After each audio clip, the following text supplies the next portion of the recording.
Women prisoners, prison reforms, and the closure of Saint-Lazare prison. As early as 1811, there had been talk of tearing down the old prison. Time and time again, over the course of the next century, such proposals would come and go. The institution would appear to be doomed, and then nothing would happen. In 1875, the Conseil Général de la Seine resolved to demolish the prison, and did so again in 1884, yet still more decades passed. In 1897, the minor girls were removed from Saint-Lazare to Nanterre. In 1898, a large new prison was built at Fresnes, but Saint-Lazare continued to operate. In 1902, the Conseil Général voted to devote 5 million francs to the prison's demolition. Still more decades passed. Saint-Lazare was not without its defenders among the last of the philanthropes, who hoped to save women and minors from being submitted to what they called the folie cellulaire. These defenders resolutely denied the public charges made against the prison. One of them noted, quote, "When one views this prison from the outside, with its somber entranceway and its dark walls, seemingly stained by the leprosy of vice, one is disposed to believe that there is surely no exaggeration in the horrible stories published about this place." Under these circumstances, anyone would be surprised to find that behind these high walls are large walkways which rival tranquil country roads, and a tranquil, calm garden filled with beautiful trees. This prison, which is assumed by so many to be so defective, is infinitely more happy, more healthy, and above all more charitable than all the others." Unquote. The remaining philanthropes were not the only critics of the reforms demanded by the doctrinaire. Other critics looked at the new prisons that had been built, quote, "with their large cells, their comfortable beds, their libraries, and magnificent courtyards, as well as heating systems, running water, and baths," unquote, and thought they resembled the comfortable homes of the bourgeoisie. These critics accused the reformers of being naive do-gooders who glamorized the prisoners and downplayed the gravity of their offenses against society. One critic even went so far as to claim that the new prisons were now so comfortable that they encouraged the poor to become criminals and thus escape a winter of hunger and cold. The cost of the prison system also came under severe criticism.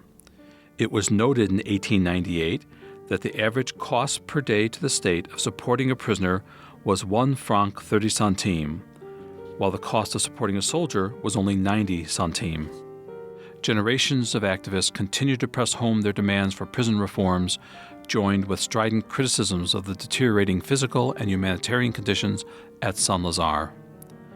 These criticisms extended to the quality and quantity of the food and the quality of medical care in the infirmary. In the end, these sometimes sensationalized arguments convinced both political authorities and public opinion, which then finally overcame budgetary, political, ideological, and planning restraints. At its meeting of December 21, 1927, the members of the Conseil Municipal de Paris debated the fate of Saint-Lazare. They noted with evident frustration, quote, "Over the last 25 years, there has not been one session of this body which has not considered this question," unquote. The majority of the members now favored a definitive solution. At the conclusion of the debate, they approved the closure of Saint-Lazare. However, the resolution also noted that the implementation of the decision depended upon the success of a number of separate funding decisions. Although it would take 5 years for all of the pieces to fall into place, the fate of old Saint-Lazare was finally sealed. This decision, however, did not apply to the Section Administrative and its infirmary. This part of the prison and its mission to supervise and treat prostitutes would remain intact in situ and be renamed as the Hôpital Saint-Lazare. In February 1931, frustrated by the delays in implementing the 1927 decision, the French pacifist, anarchist, and feminist Jean Humbert published one last passionate manifesto demanding that Saint-Lazare be torn down as a symbolic beginning of an entire reform of the French penal system. Victor Marguerite wrote in the preface to this work, quote, "It is impossible for one to write too violently against Saint-Lazare prison. One cannot speak out enough against the survival of this leprosy in the heart of Paris.